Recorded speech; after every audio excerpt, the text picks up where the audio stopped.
You see, Henry Cavill, contrary to what people think just by looking at him, right? He has a chiseled jaw. He's a good-looking dude. Henry Cavill is a nerd, a complete dork who likes to build PCs, play World of Warcraft, Warhammer, read nerdy books, comic books, and all that shit. He's a nerd. He's a geek. So he knows the source material. He studies it.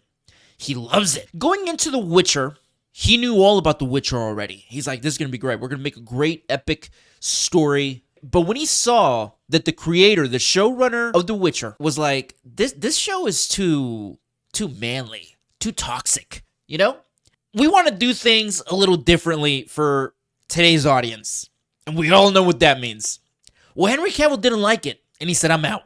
But it turns out that with Henry Cavill out of the way, the showrunners were able to create their perfect Witcher series. And in turn, they created The Witcher Blood Origins. Now, I tried watching this show.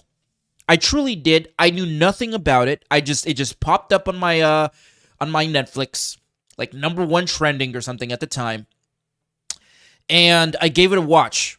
You know, now originally I've never been a big Witcher guy. You know, I'm not, you know, I could only handle one fantasy show.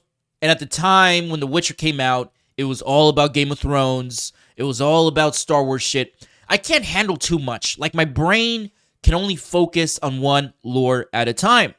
So I kind of put The Witcher in the back burner. And, you know, now it's kind of dry out here. Dry in the streets.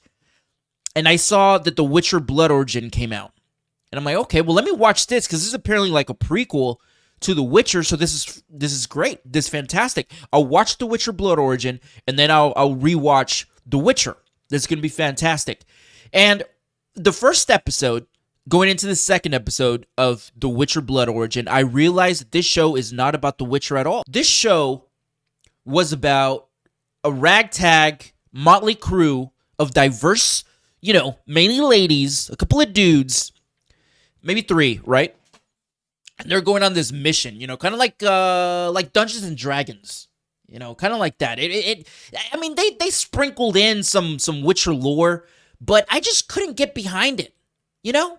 I mean, the main guy, the guy that becomes the first Witcher, he was a dork. He was a loser. Case in point, let's watch this fight. So this is the guy. This is the guy that they're telling us this is going to be the first Witcher. And you look at him and you're like, okay, I can see it. This guy's intimidating. But then let's watch this fight. Okay, this is these two ladies, these two strong female ladies right here. They tell us in this show that these are like the most badass warriors ever. Like they're killers, you know? Her in particular, she's a killer. She'll, you know. Anyway, and this guy right here, who probably weighs as much as both of them combined. You know, you go into this and you're like, well, this guy has to be like, this is like their Thor, right? This is like their heavy hitter. But let's watch what happens here. All right, there you go. Sends him forward with a little clap in the back. He can't take it. Look, like it's just a piece of sheathed steel at this point. Just a little tap. There was no force there, but apparently that was enough to startle him.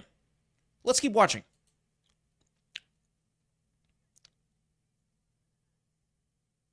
Yeah. Look at this. Damn. Look at that. Look at this loser. Look at this dork. This is who they want us to cheer for. This guy. This is who is the first Witcher. This loser, they got tossed on the ground. Dude, this guy probably weighs, what, 250? Probably 6'7" or some shit. I can whoop his ass. If she can do that to him, I can whoop his ass. Absolutely, 100%. Let's keep watching. Oh, yeah. Don't mess with her. Oh. All right. So here we go. She's going to take on both of them. Look at him. Yeah. He's angry. Yeah. Oh, maybe this is when he does it, right? Maybe this is when he takes them all out with like one punch. One hitter quitter. Both of them will get knocked out in the real world. Let's watch. All right. So she throws some dirt in his face, and that was it for him. Gets him out of the fight. He's over there rubbing his eyes like a little bitch. Look at him. No aim. No aim. This guy is not getting drafted to no baseball team. The dude sucks. He has no aim. How is he a badass? Who hired that dork? Let's keep watching.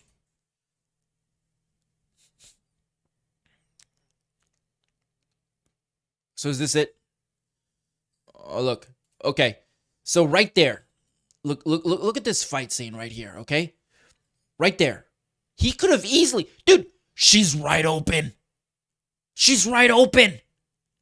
Just a little swing, a little force. It's a wrap. She's done. But what does he do? Oh, he gets like what was he doing there? What was he swinging at? Cuz dude, you don't need to get close with an axe. You have the reach.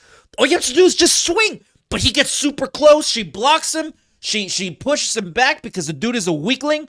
Look at that. Pushes him back. He's stumbling. Okay, so maybe she has like super strength. Maybe she's like Superman. Maybe that's it. Maybe that's why she's able to whoop his ass and embarrass him. Let's keep watching. Oh, you loser. Look at that. Bitch slapped him. Look at this. Oh, look, no force whatsoever. But I'm telling you, look at this dork. Look at this, with leather. Is that leather? What is that? Oh. Takes his axe, because he has no grip strength. He needs to do some kettlebell swings. He has no grip strength. Look at this. And someone's going to say, oh, well, she's a martial artist, you know? She's a martial artist. I don't care. I don't care that he's a martial artist, dude.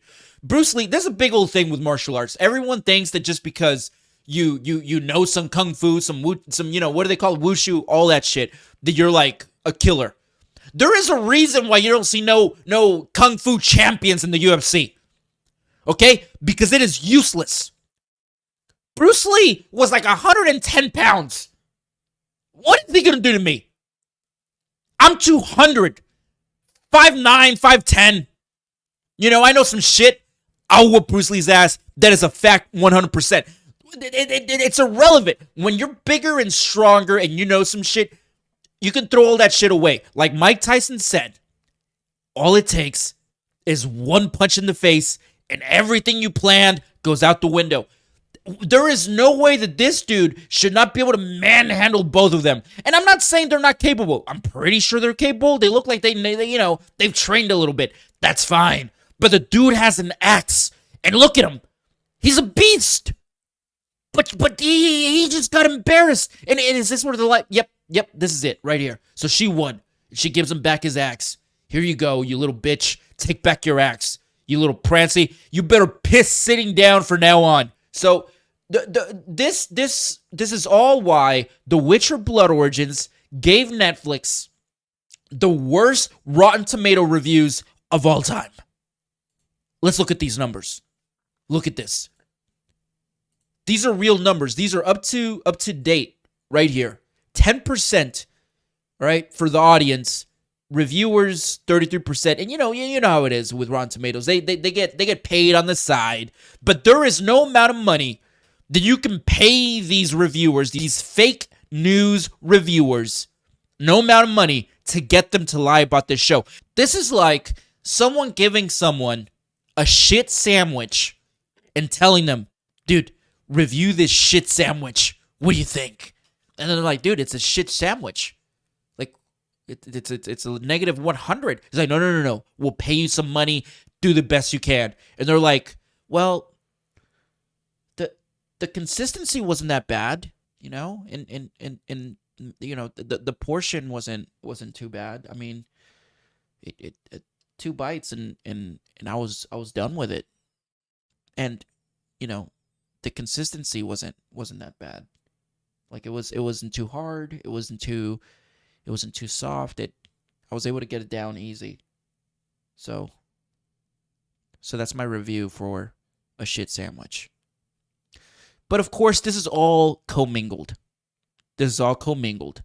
Because the Witcher Blood Origins showrunners are blaming Henry Cavill and toxic fans for not liking this series. Let's take a look. Let's take a look at what the toxic fans are saying about The Witcher Blood Origins. Oh, this is nice. Look at this. The Witcher Blood Origins is torture.